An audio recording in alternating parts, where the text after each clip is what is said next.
thing is, if you push against my sword, my options are either to disengage, to read and push against you, or to loop-de-loop around, right? Yeah. Those are my three options. Depending on what kind of pressure you give me, tells me which of those that I am supposed to do.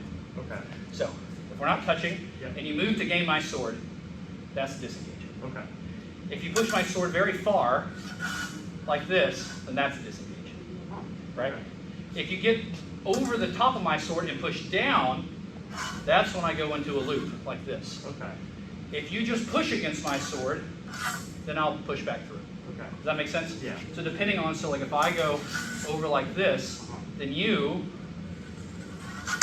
go over the top, like that. If I push this far, disengage. Okay. If I start over here, disengage. Okay. If I make contact, cut me on the other side. Okay. Use this to power up your cut, yes. Oh, like that. okay.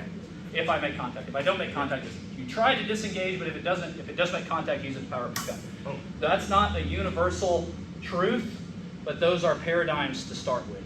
So like, these are groundwork frameworks. Different things happen, stuff changes, but it's the same as my target is right here all the time. Okay. It might be closed off, which means I have to choose another target, but I always begin thinking about that. Now, if we fenced 1,000 times and you're never open there, maybe I'll think about something else. But the idea is, as a blank slate, my first thought is, that shoulder, he's right-handed, that's the most obvious target.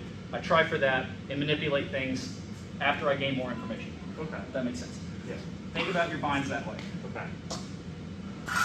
Good, yes. Yeah. You see that? Yeah.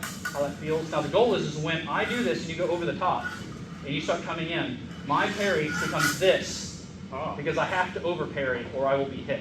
Okay. When I over parry, if you know that I'm going to over parry, you anticipate and do it. Okay. So that's a setup.